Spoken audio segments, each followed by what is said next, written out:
right, so hello everyone. We are Ritsumeikan Primary School. So welcome to our presentation. So we're going to spend about 1 hour to talk about our practices, especially focusing on using technological development to expand student knowledge. My name is Mike Horie. I'm the principal of Ritsumeikan Primary School and also Ritsumeikan Junior and Senior High School. So we're going to have 3 presenters tonight, including myself, and follow after my talk, we're going to have Mr. Shoto and Mr. Eldridge will talk about this presentation. So I hope you enjoy our presentation. Right? So first of all, my role is to just warming up this presentation as by introducing our school. So we are located in Japan and located in Kyoto. So probably I'm hoping that many of the audience here are aware where the Kyoto is. And if you have been to Japan as a tourist, probably Kyoto is one of the your maybe choice to visit, because Kyoto is one of the most popular tourist destination around the world. And Kyoto has a lot of traditional temples and shrines and all the cultures. But at the same time, we have a lot of cutting-edge high-tech companies too. For example, we have a headquarter office of Nintendo and also other high-tech companies too. And also we have many universities, prestigious universities, where we have a lot of international researchers and students studying. So one time I heard that about 10% of the whole Kyoto population are the college-related people or the students. So we are quite lucky to be in Kyoto, Japan. And this is the whole picture of the Ritsumeikan Academy. So Ritsumeikan Academy is the group of schools. We have 2 universities and 4 sets of junior and senior high schools. And also we have 1 primary school. So that's us. So I'm the principal of Ritsumeikan Primary School, and also which is connected to Ritsumeikan Junior and Senior High School. So I'm covering those 12 years of education. But tonight I'm going to talk about the primary school here. And our motto for 2030 is challenge your mind, change our future. So we are encouraged to do a lot of new challenges in this coming 10 years. So at the Ritsumeikan Primary School, we have 4 pillars of education. So our purpose is to raise children to be globally minded. Cultivating solid academic capabilities, very important. And also we put a lot of effort to nurturing sensibility and creativity. So students do a lot of creativity work. And also the raising global citizens is one of the important core of our education. And developing ethical and independent spirits is very important too. And we have these 5 pledges. We think this is our treasure. And our students sometimes read this and try to be a person like this. So let me just read loud. We swear to respect the dignity and lives of each individual. We swear to value the words we use and develop our minds well.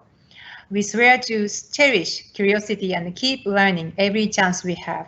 We swear to establish a strong foundation for our long lives ahead. We swear to share our acquired knowledge freely with everyone. So these are the 5 pledges that our students always keep in mind. And I especially like the 5th one, the last one. We share our acquired knowledge freely with everyone. So we think it's very important to share whatever we learned with the people around the world. So it's going to be almost my final slide. I'd like to talk a little bit about social context of our school, because now after me, you're going to listen about, hear more about our practices about ICT education and robotics education. And that is a very special thing in a Japanese context. And I'd like you to better understand about this. So I'd like to give you a little bit more about our contextual information. So we are a private institution. And in Japan, actually grade 1 to 9 is a compulsory education, and it's a free of charge. So if you choose to send your kids to public schools, you don't need to pay a tuition fees. But if you choose to send your kids to private institution, you have to, of course, pay the tuition fees. And private institutions, at only 1% of the whole private primary schools around Japan. So it's very rare case. So private primary schools is very rare, just 1% of whole school. So because we charge tuition fees, of course we had an advantage of developing a better education compared to the regular schools. But because we charge tuition fees, so of course the student parents have a lot of expectations, and we also feel like we are quite socially responsible about developing and challenging new pedagogy, so that we can build up a new pedagogical model to show and share with the whole public schools around the world, around Japan. We have quite a flexibility in the curriculum. Of course, we fulfill the requirement instructed by the National Educational Guideline, but we can do more. So our curriculum is quite unique and quite interesting, I think. And major advancement and the leading practices at the Ritsumeikan Primary School, among many, I just want to pick up 2 points tonight. One is ICT education, and the other one is English education. So we started those 2 since 2006 when we established this school. And that was quite a big advancement for us, and because none of other public primary schools didn't teach either ICT or English.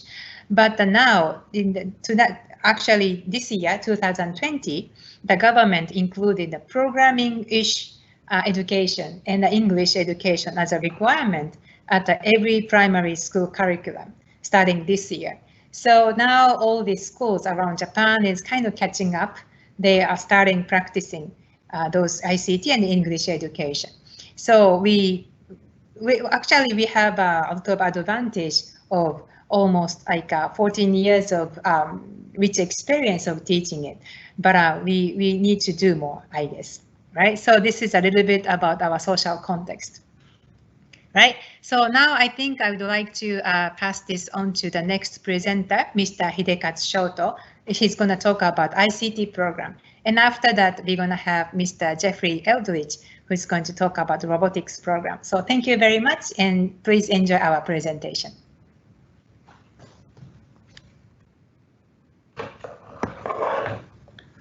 Hello, everyone. Can you see me? My name is Hidekatsu Shoto, and I am the head of IT department at Ritsumeikan Primary School. I am an English teacher, and I teach English, and I also teach ICT. Okay, I have been working on Ritsumeikan Primary School almost for 10 years, and I'm going to tell you about the history, what was going on, and what will be going on in the past and in the future, and about the Ritsumeikan ICT things. This is a typical picture of Kyoto. Have you ever been to Kyoto? Someone yes, someone no. Kyoto is a very good historical place. You should visit. And Kyoto is a very historical place, and there are many good places to visit. Look at this picture. This picture is called Golden Pavilion, and this is a World Heritage Site. This place is very close to our school. It takes about 10 minutes by bus. It's quite close. And not only in this place, but also around my school, around our school, there are 17 World Heritage Sites, which is very rare. Hey, I have a question to you guys. Is Japan a really high-tech country? Do you think Japan is a high-tech country? Maybe a lot of you think that yes. Our school is nominated as a Microsoft Showcase School. There are 5,500 schools, 900 Microsoft Showcase schools in the world total. I have a question to you. How many Microsoft Showcase schools are there in Japan now? Just 2. Only 2 schools are nominated as a Microsoft Showcase school. Do you still think Japan is a high-tech country? Look at this picture. This is the picture of Tokyo 120 years ago. It's all black and white, so you see it looks all very old. And you can tell that, oh, this is a picture of 120 years ago.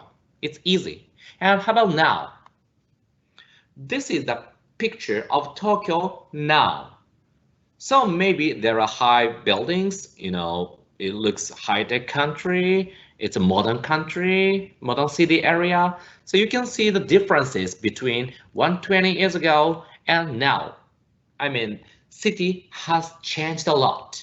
City has changed a lot, like this. And now, going back to the school. This is the school that 120 years ago. 120 years ago.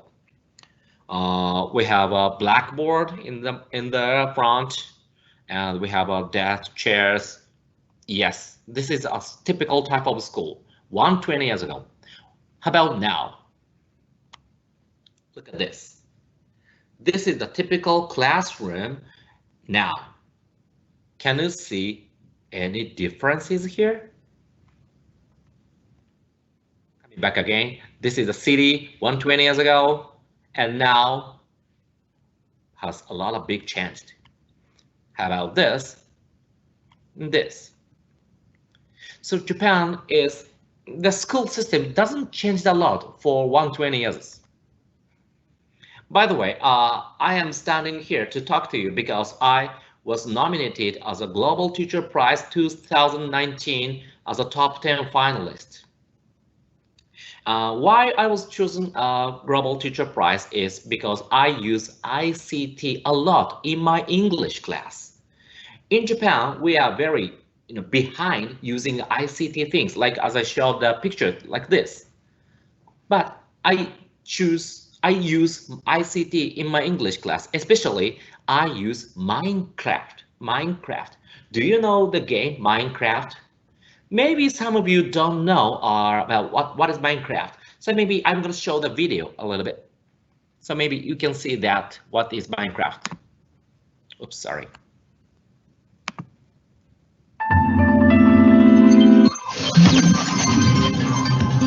Minecraft is huge, with more than 100 million players, 19 million PC downloads and 54 million units sold. Minecraft is one of the biggest video games on the planet, but those numbers are just the start. In 2011, Minecraft had 241 million logins per month. In 2014, Microsoft bought the game for $2.5 billion, and today those players have played more than 2 billion hours on the Xbox 360 alone. In a 24-hour span, the game has had as many as 16,000 downloads and $350,000 of in-game purchases. And in January of this year, developer Nathan Adams tweeted that more than 998,000 people were playing at once, and that was not a peak play time. So how does the game fit all these Steves, Endermen, and cows? Well, according to several users, the entire Minecraft overworld has enough volume for 1 quintillion, 48 quadrillion 576 trillion square meter blocks, and the maximum theoretical surface area is 4,096 million square kilometers, which is about 8 times greater than Earth's.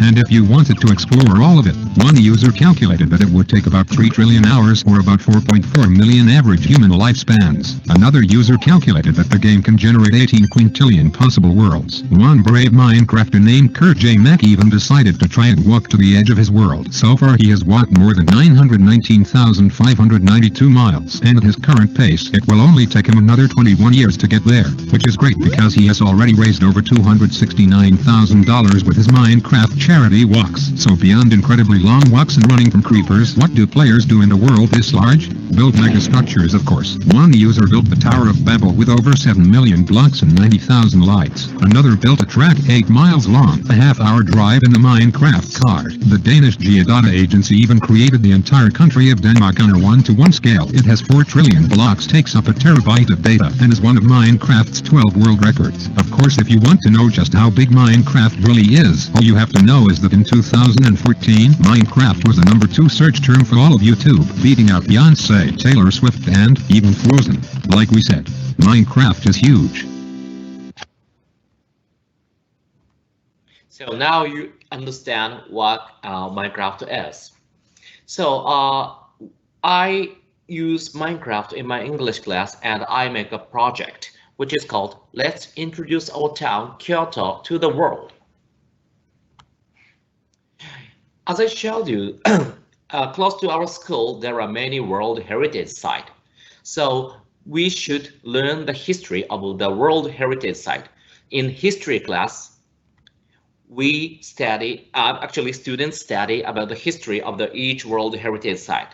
There are many backgrounds, so they learn in a history class. And actually, it's very close. So we visit to the each World Heritage Site place as a field trip. It's going to be happen in the social studies class. And buildings in Minecraft, they have 4 team members, and they make one world, and they make one big like Golden Pavilion, or there are some World Heritage Site. They make in one 4 members in one World Heritage Site.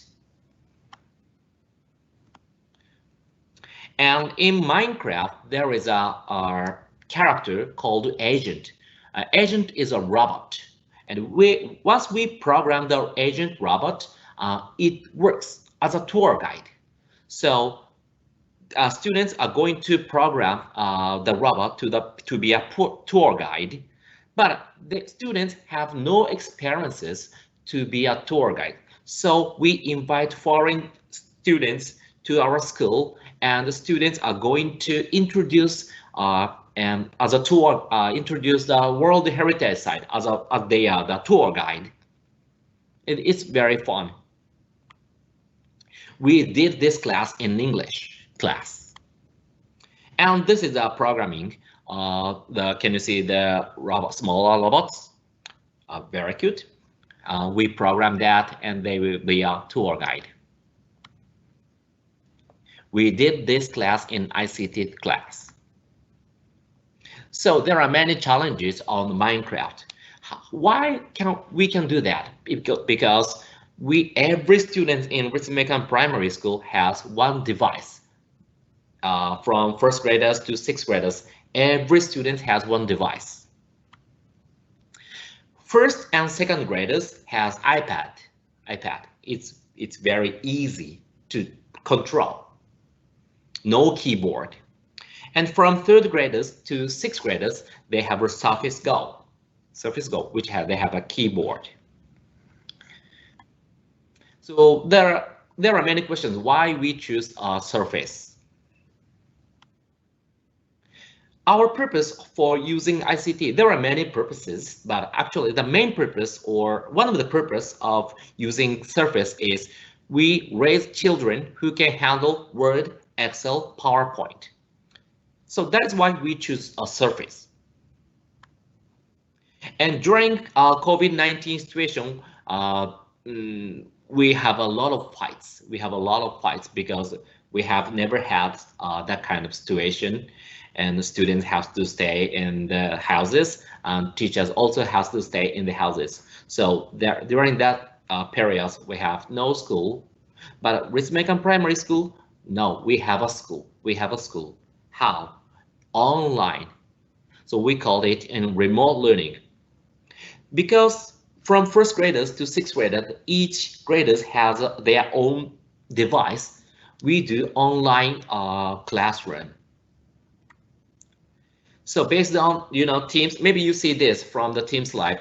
We use Teams. we use Teams. So through Teams, we sometimes uploading the class video, and we sometimes do upload a homework, and we sometimes show some, useful application apps or something. And we have a lot of apps like this.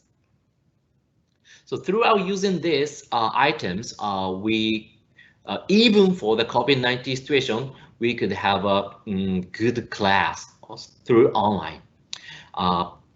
Maybe I hope this information works you well. And next, Jeff Lee is going to talk to you about programming system and the situation of Ritsumeikan Primary School.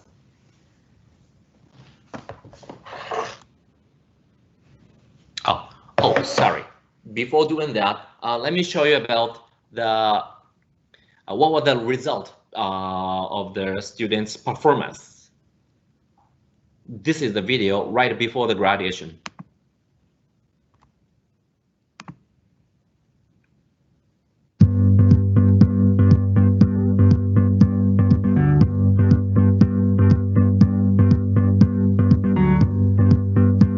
Hello everyone. Welcome to the Rits presentation contest. Let's enjoy the presentation. Thank you. I learned two things from this experience. The first is always to have a high goal. I'm going to talk about the importance of continuing, but I couldn't succeed it. I have given up it. Therefore, I think I was able to speak English. When I got back to Japan, I quickly forgot my English. But I remembered it has been a dream. If you do it all, you will get good results. Unexpectedly interesting. I became interested in sociology when studying about my own solution. In 2015, my birthday present was my brother. I wanted that brother for a long time. When he was born, he was cute and I was happy. To protect something, we have to be strong. I wanted to protect my brother, so I became stronger. Now, I want to tell you two things. First, you must find someone can follow your trouble. Second, cherish your family. If everyone disappears, you feel lonely. Maybe you sometimes see a nightmare. So, friends, brothers or sisters, family is very important. Not only family, when someone stays beside you, you feel very relieved. I have never studied abroad. I had a chance to do so, but I missed it. However, I still had the chance to develop my English ability. My homeroom teacher said, I have never studied abroad, and I want to tell the students that I could improve my English here in Japan. So I added 2 extra hours to the 5 hours I spent studying English. But I never give up. I never slack off. From these experiences, I have learned that anything worth fighting for requires effort. If we are fluent in English, we can communicate with people around the world. How wonderful is to build friendships with people around the world. I want to use English to help someone change, just like my homeroom teacher helped change me. Okay, thank you very much. I wish you have enjoyed the students' performances. And now next, again, Mr. Eldridge Jeffrey is going to talk about you about situation in ICT and the programming curricula. Please. Thank you. Okay, so hello everybody. My name is Jeff Eldridge, and I've been living and teaching in Japan for about 18 years now. I've been at Ritsumeikan Primary School since 2006, where I started as an English teacher, and I've been teaching ICT and robotics for about 5 years now. So today I'd like to talk to you mostly about our robotics program. So we'll start off with the learning environments. So as Horie-sensei said, we are a private school, so we're quite fortunate to have 2 rooms devoted to robotics. We have what's called the Scholars Room and the Robotics Room. So in the Scholars Room, the left picture, that's where we have computers, and we keep some of our Lego sets that we use for actually building Lego and making programs. The Robotics Room is where we house all of our other robot parts, and we use that primarily for our after-school robotics club that competes in the WRO. We also have a communications room, which is a multi-purpose room, and I believe it's very similar to an MIT TEAL room. So a TEAL classroom is Technology Enhanced Active Learning Classroom. If you see the picture, you'll notice that there's actually not much in the room. It's mostly just tables and chairs, but they have giant whiteboards across every wall. Every table is equipped with a projector, and the students can connect their computer to the projector and share their ideas. But you don't need a fancy classroom or even fancy materials to have a good robotics or programming class. Really, your mission should start here in the library. There's lots of books about programming, and this is just a picture of our collection we have here at our school. You'll see some English books, but there's a lot in Japanese too. So in your country, you might be able to find some good programming books. One that I like to start with is Hello Ruby, and this is the Japanese version right here. Also, there's a lot of free online material, for example, Hour of Code, and you can do a lot of your programming classes analog with just your body. This is a photo of a class where we did dancing as a program. So about our robotics class. Okay, as mentioned earlier, our robotics curriculum started in 2006 when the school started. It was very rare in Japan at that time to have a robotics curriculum. And it continues to be one of the core classes in our STEM or STEAM education. STEAM, of course, stands for Science, Technology, Engineering, Art, and Math. We believe that we use some of the very popular platforms such as Lego WeDo 2.0, Lego Mindstorms EV3, Microbit, Hour of Code, Scratch, and from next year we'll be using the brand new Lego Spike Prime. Very excited. When I started teaching robotics, I had a feeling that our class would be like a CLIL classroom. CLIL means, of course, Content Language Integrated Learning. So a lot of the output I expected to be in English, but that's not what I found when I started teaching. The artifacts that the students produce are mostly robots and logging and journaling, but it doesn't have to be English exactly to make a meaningful class. What we ended up with was a translingual classroom. So sometimes I speak Japanese, sometimes I speak English. The team teacher I work with, Mr. Yamashita, sometimes he speaks English, sometimes Japanese, and the students too, they can output in English or Japanese, but we can understand each other nearly 100% of the time. So to do that, I thought a lot about how that works, and I came up with this. This is my daily routine in the morning. It's actually an algorithm. So algorithms are part of programming. It's all around us every day, whether you know it or not. So this is my morning algorithm. So I wake up in the morning and I ask myself, is it a school day? If the answer is no, I go back to bed. But today the answer was yes. So I wake up. Do I need to go to the bathroom? No. So I eat breakfast, and so on and so on. This algorithm repeats quite often in my daily life. So in our robotics class, especially this is an example of third grade robotics class. So this is actually a flowchart or an algorithm that looks like a program for the class. So we'll start with an intro. We'll go on to a video. I'll do a demo, and then the students build, program, and test. They record the results, hopefully they analyze, and then they report. And in many cases, we'll actually repeat that in an infinite loop. Because the students know that this is the program of the class, it gives me a chance to put English in places where I normally wouldn't expect to. And the students can almost understand just by the context and by where they are in the program.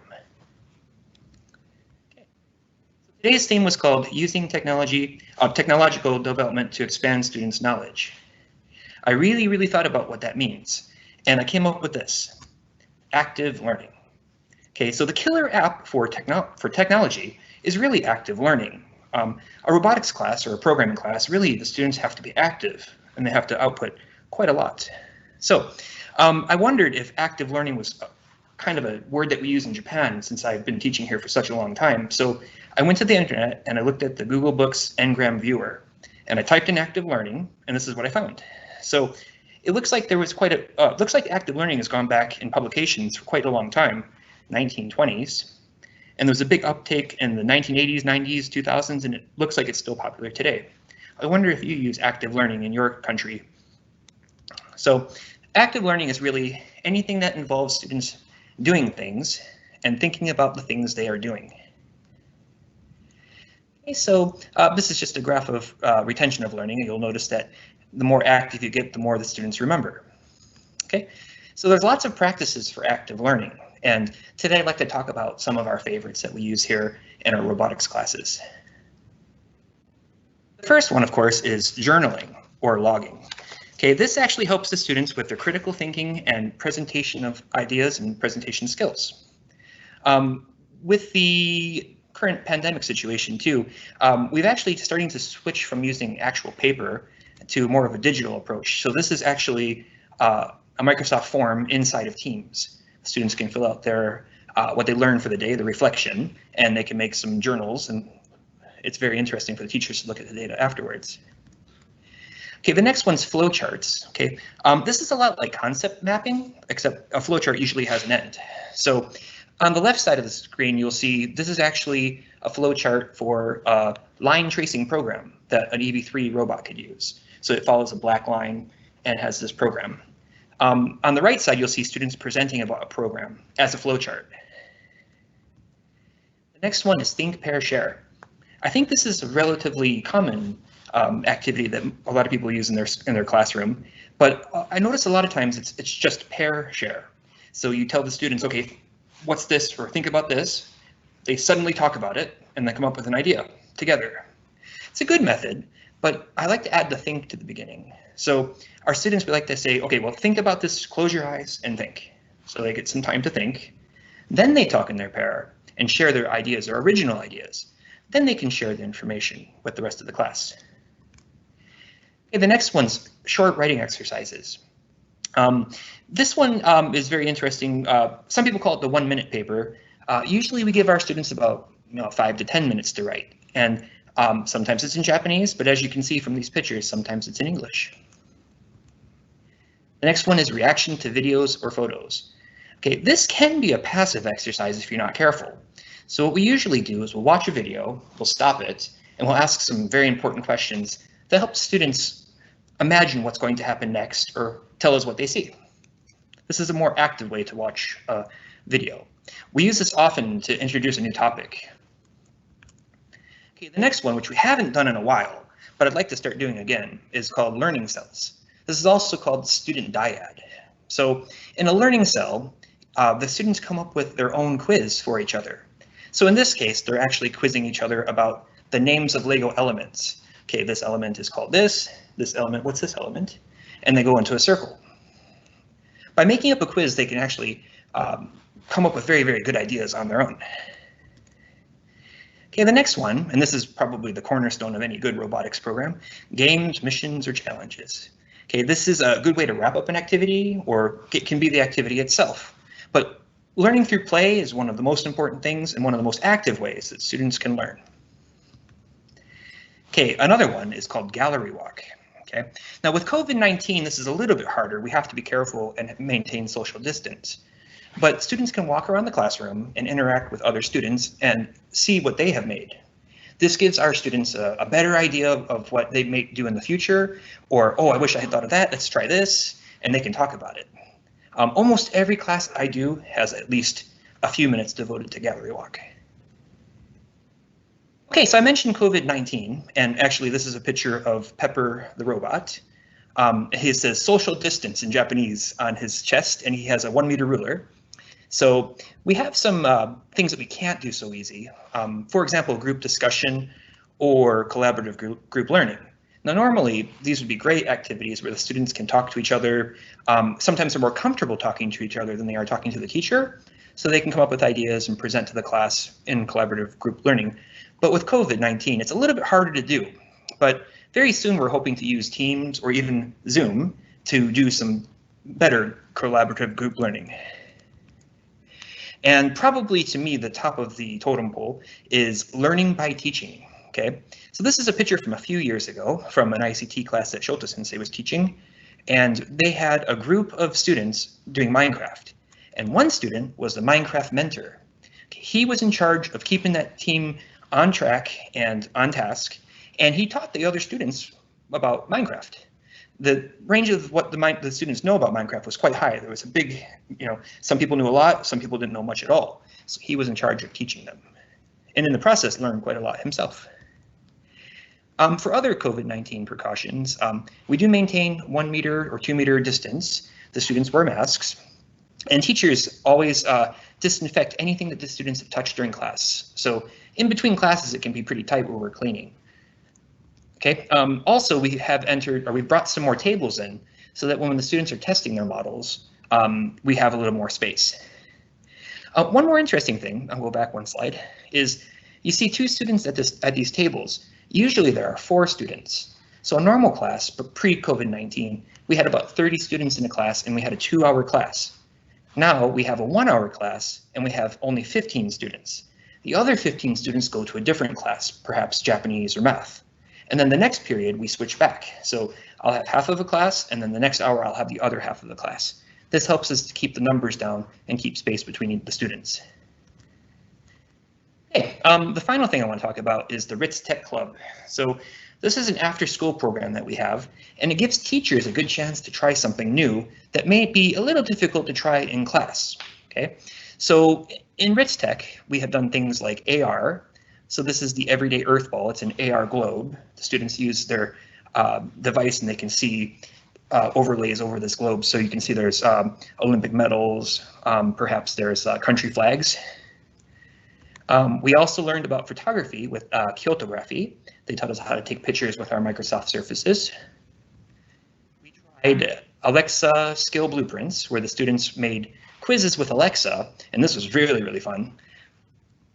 And also we did 2D pixel art in Minecraft Education Edition. So the students would draw a plan, 3D piece of paper, of course, and then they would turn that into an artwork in Minecraft Education. So these are just some of the other things we do in the Rits Tech Club. So personally, I like doing experiments with Google, AI experiments like playing Semantris or Quick Draw, and also Hour of Code right in the middle. This is indispensable for ICT teachers, programming. This is free and online.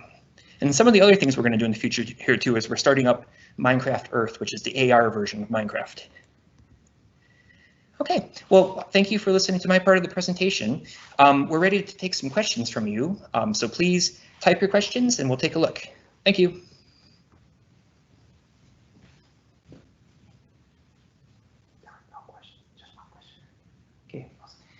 Okay, so far we only have one question. It says, in Japanese, it says, can we record this? You can actually watch this presentation after the event's over by clicking the link that you already have. Ready for questions anytime.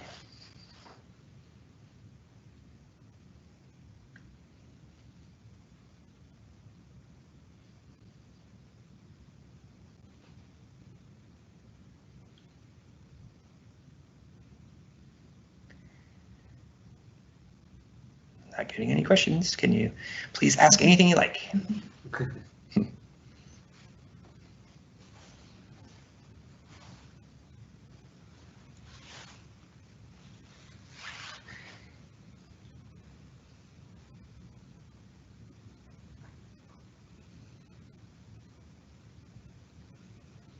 Okay, unfortunately, questions are only available to the live audience. So if you have a question, please ask now.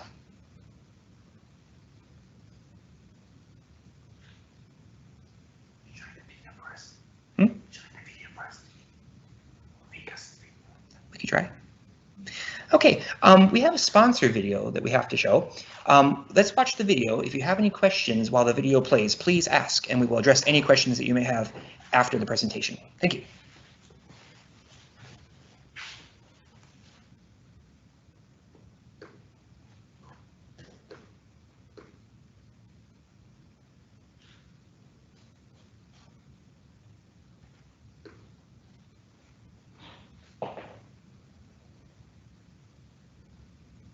Global showcase for World Education Week is we believe that schools have incredible expertise in making sure that learning outcomes improve.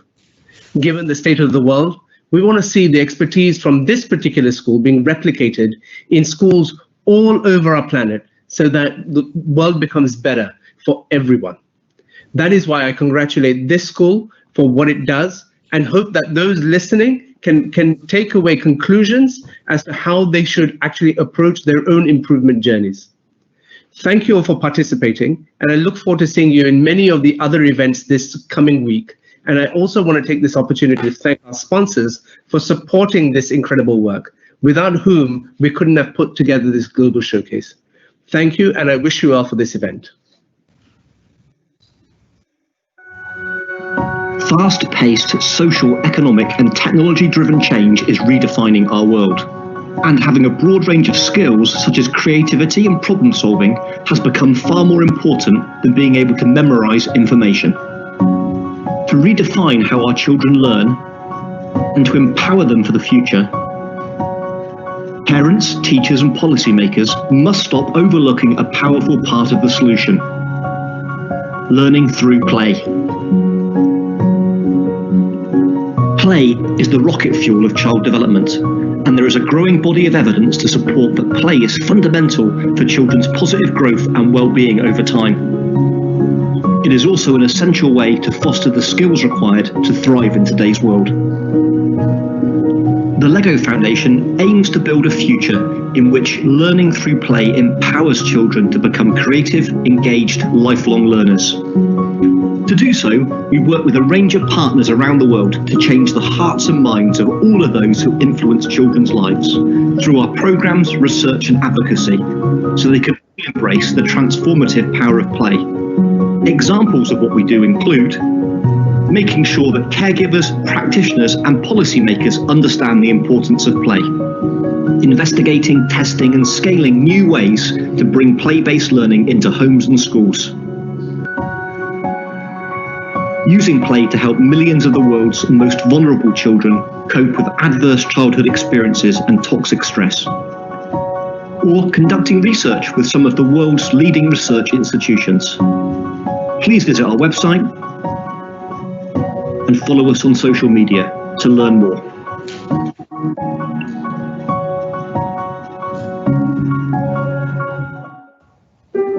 Language connects us all. It's how friendships are formed, ideas are shared, and lessons are learned. Language is how we find understanding and express love. It's how we communicate our successes, both big and small. It lays the groundwork for learning and growth. And for an increasingly diverse student population, it can be the key to achievement in school and beyond. That's why Rosetta Stone Education is dedicated to language and literacy. We offer solutions designed to support teachers and their emergent bilingual students, recognizing and celebrating the knowledge, culture, and languages they bring to our classrooms. Our products are founded on the adaptive blended learning model for individual needs, continuous progress monitoring for better learning outcomes, and culturally responsive pedagogies for more inclusive classrooms. With solutions aligned with proficiency standards, we support language learning while exploring academic subject areas, paving the way to better outcomes. Because for all of us, language is everything.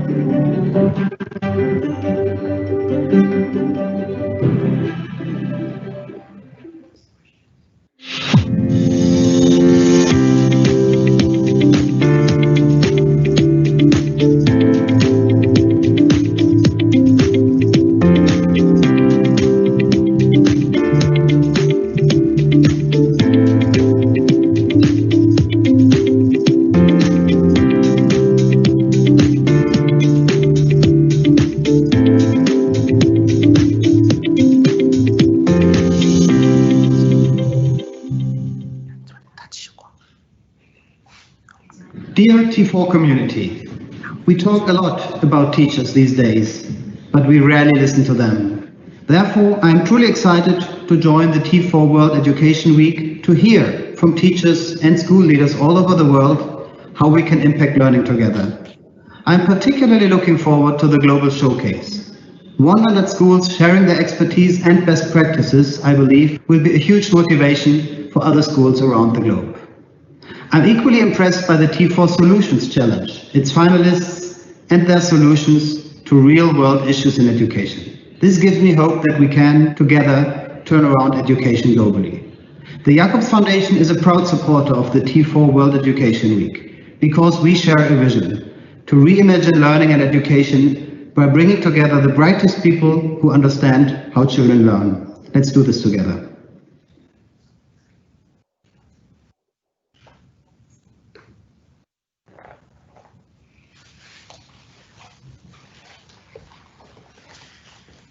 Okay, thank you very much. We actually got a lot of questions during the video.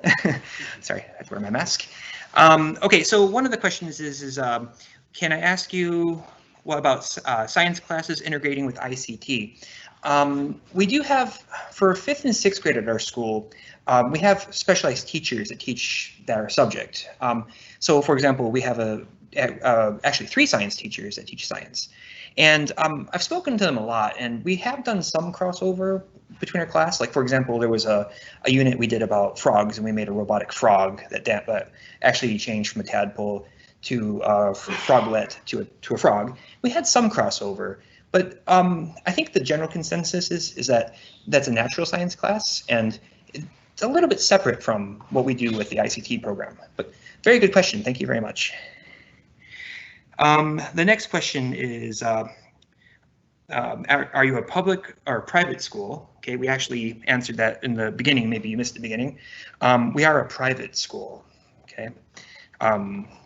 Let's see. Have you tried teaching coding online distance for 1st grade or kindergarten? The answer is yes. Because we're a private school, we have to have a recruiting process for students to come to our school as 1st graders. So every year leading till now, we've always done like a program where young learners, maybe kindergarten or even younger, come to our school and they can try different types of classes. We've always had robotics as one of those classes. But because of COVID-19, we had to do something to attract people to our school. So I used actually We Do 2.0, which is a fairly simple Lego system, and we did the glow bug lesson. So the students don't have something that they can build, but we built it together online. And I felt very close with the students, and I could see their faces and they were laughing and we were having a good time. So teaching coding online, yes, absolutely, it's possible. Let's see, how many hours of English do we have per week? That's a good question. So 1st grade has 2 hours, is that correct? Okay, sorry, I don't teach English, so they have 2 hours of English every week, 2 actual classes. But we also have what's called module time. So in the morning, they have their morning meeting, and then they have about 10 minutes, and there's 2 modules. So it's like a 5-minute mini English lesson, and it's very, very fast paced, very rhythmical. So they have that maybe up to 3 times a week. So for 1st grade, 2 hours plus 3 mini lessons. It's only 15 minutes, but it's quite a lot of exposure. Also, in every grade in our school, we have a native teacher.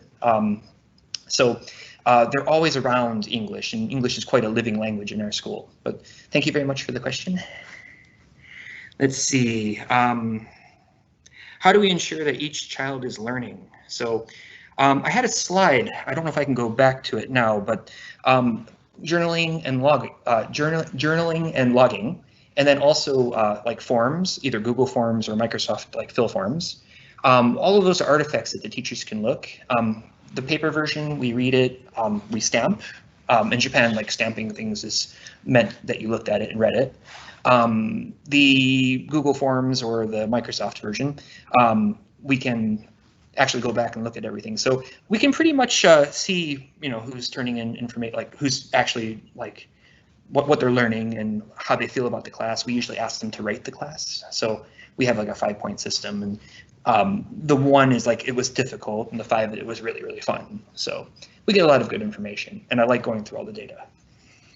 So let's see. The English level is quite high. Oh, okay, that's already answered that, sorry. Do you have any recommendations for using technology for beginning language learners? Did you want to answer that, Shoto? Oh, sure. Okay. Hi, hello again. By the way, this is a Japanese room. Can you see this atmosphere? That's a nice room. So we learn, we teach tea of ceremony in this classroom. Okay.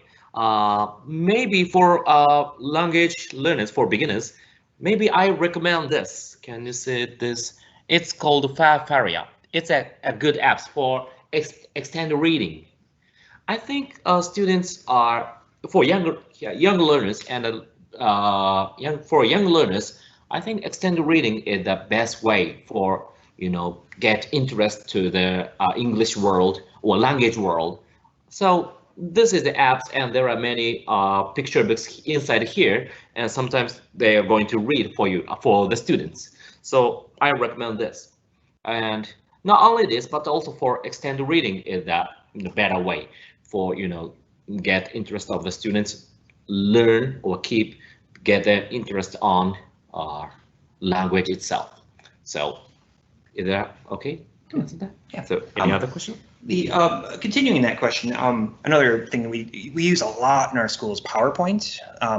PowerPoint is the ultimate customizable program. So, for example, if you wanted to teach phonics, you could make a PowerPoint of phonics. So have like a letter A, either a capital A or a small a, and have a picture, maybe an apple, and you could do a chant with that or have the students learn phonics that way. You just make the whole alphabet. It's fairly quick, and there's a lot of Creative Commons clip art that you can download for free right through PowerPoint. So that's another good way to reach young learners.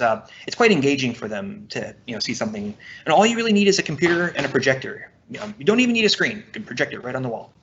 Okay. Any other questions we have? Can you recommend books or online sources for ICT teaching for primary school students? Quite a lot of what we have here is in Japanese, but of course, Hello Ruby. This is an excellent series of books by Linda Lucas.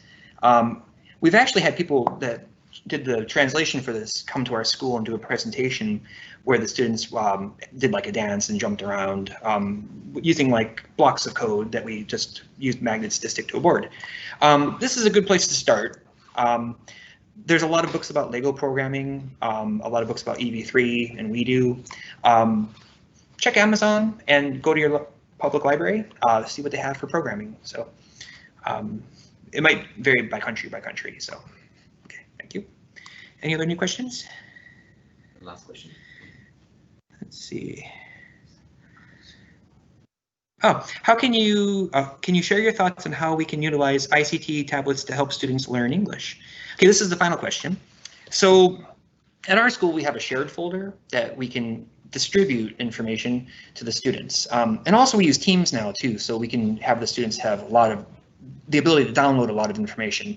So having your own surface, like a one-to-one system, they can download materials when they're ready, and they can practice at home or do homework at home, of course at home, and they can actually submit assignments through something like Teams. So that's one really good way to reach students and help them learn English. Okay, all right. All right, so I think this is all from us, Ritsumeikan Primary School. So thank you very much for watching our presentation, and we are looking forward to learning from your practices too. So this is all from us, and please enjoy the rest of the World Education Week. Thank you very much.